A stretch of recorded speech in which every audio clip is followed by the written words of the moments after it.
Salut à tous, c'est Mickaël, j'espère que vous allez bien. Aujourd'hui, on se retrouve dans une nouvelle vidéo, on va parler d'OSINT.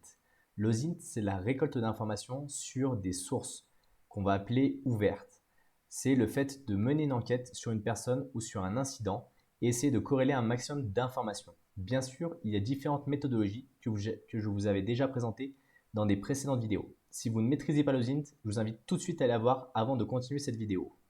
Si vous débutez dans le milieu de la cybersécurité, je vous invite tout de suite à récupérer le guide qui est disponible dans la description. Il est offert, donc allez vous servir. Cet outil, OSINT Tracker, il est dans la suite de tous les autres outils que je vous présente. Il permet de faire de la visualisation de l'ensemble des informations que vous avez pu récupérer. Ici, vous avez un site qui s'appelle OSINT Tracker et comme je vous le disais, il est totalement gratuit, il vous permet d'apporter de la confidentialité et surtout de faire des jolis dashboards. Alors vous avez bien sûr un tutoriel que vous pouvez suivre et bientôt ils vont offrir un CTF, donc je vous invite à vous inscrire si vous êtes passionné d'OSINT dessus. On va commencer par lancer directement l'application et voir un petit peu tout ce qui est faisable. Quand on fait de l'OSINT, on va récupérer différents éléments, des URL, des pseudos, des comptes sur des réseaux sociaux, on va récupérer peut-être des fichiers qu'on a pu collecter, et donc l'idée ça va être de les mettre en forme, de voir un petit peu comment tout fonctionne. Ici, si vous cliquez sur Event, c'est la partie CTF. Ici, on a investigation, donc ça c'est les différents éléments que vous avez pu créer. Et donc là, ce qu'on va faire, c'est qu'on va cliquer sur ajouter. Nous, on va en créer un nouveau qu'on va appeler Overshell. Bien sûr, ces investigations sont totalement personnelles. Elles sont liées à votre session en cours. Donc là, on va mettre pour YouTube. On clique sur ressources défaut 7 et là, on va cliquer dessus. Donc on a ici un tableau de visualisation sur lequel on va pouvoir ajouter toutes nos informations. Pour ajouter des informations qui sont fiables, il faut déjà qu'elles aient été traitées correctement au préalable et bien récoltées. Donc là, on va ajouter notre première donnée. Notre première donnée, ici, on a différents types. Par exemple, on peut dire que ça a été quelque chose qui est lié à Internet, à la localisation, à des réseaux sociaux, à une société. Donc par exemple, ça peut être le nom d'une société. Donc là, on peut l'appeler Mickaël. C'est le nom de la société en question. Ici, on peut dire que c'est le nom de la société, donc la marque. Ça peut être un compte en banque, ça peut être un logo, ça peut être quelque chose. Donc on a vraiment l'ensemble des éléments. Donc là, on va dire que c'est un nom de marque. Ici, on va l'ajouter. Donc ça, c'est notre point de départ. On va nous donner une enquête, par exemple, sur une société qui va s'appeler Mickaël. C'est comme ça. Suite à cette société, on va faire quelques recherches sur Internet. Et donc là, on va aller ajouter une nouvelle donnée. On va dire, par exemple, qu'on est arrivé à trouver un nom de domaine. Donc là, Internet, domain name, et on va l'appeler, je ne sais pas, nickel.fr. C'est une donnée qu'on a trouvée. Donc ici, on l'ajoute. Donc là, on a d'un côté notre domaine, notre société. Si on veut faire une relation entre les deux, on clique ici, on clique de ce côté-là, et on va dire qu'il y a une relation entre les deux. Et cette relation, elle peut être bidirectionnelle, unidirectionnelle.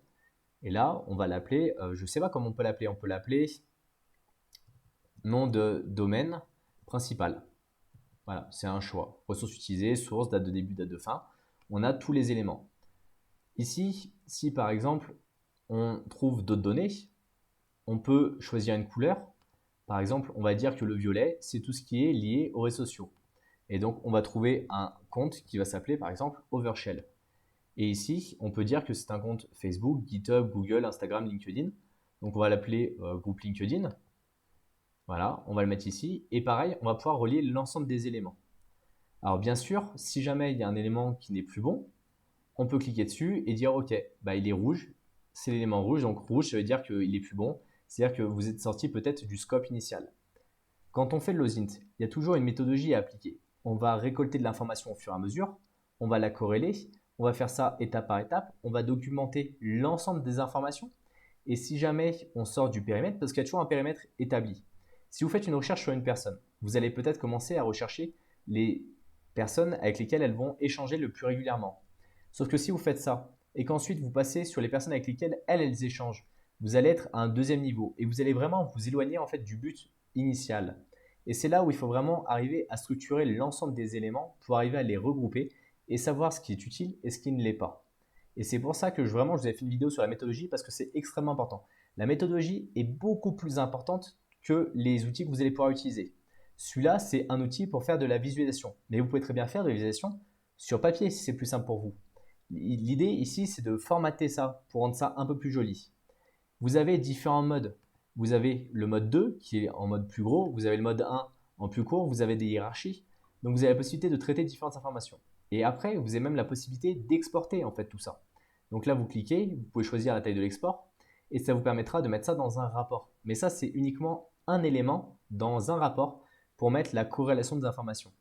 Si par exemple, vous faites un test d'intrusion, nous, on avait pareil des schémas d'exploitation. C'est-à-dire que vous allez récupérer un élément sur une machine A, que vous allez réutiliser sur l'ensemble du réseau. Vous allez peut-être compromettre une deuxième machine B qui vous permettent d'accéder à une machine C et ainsi de suite. Et ça vous permet de visualiser par où vous êtes passé les éléments que vous avez pu récupérer. Et bien sur le Zint, c'est exactement pareil. Vous allez commencer d'une source A, peut-être un prénom d'une personne, le nom d'une société.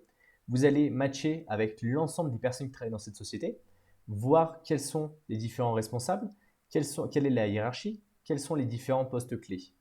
Et c'est extrêmement important de bien arriver à corréler ça et de ne pas aller trop loin.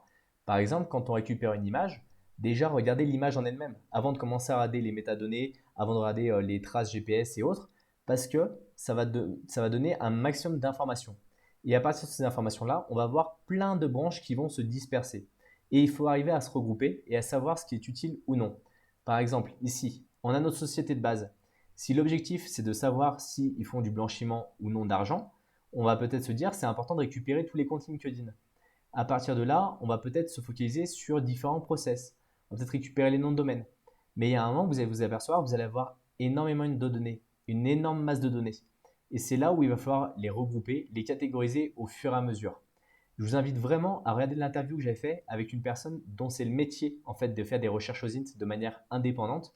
Il vous explique vraiment ça sur le fait de ne pas aller trop loin et de ne pas se perdre et surtout de rester dans la légalité.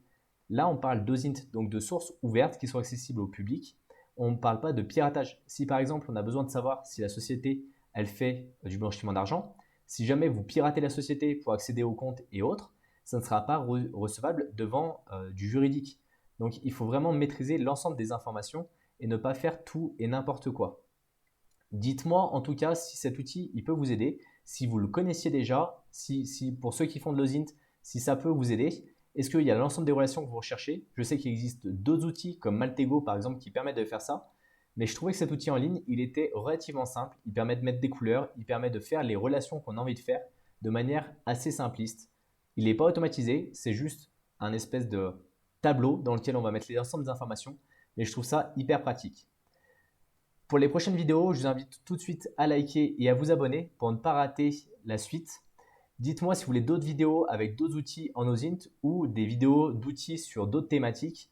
Dites-moi en commentaire, ça me permettra d'aller en chercher des outils un peu spécifiques pour pouvoir vous les présenter. On se retrouve dans une prochaine vidéo. Salut à tous!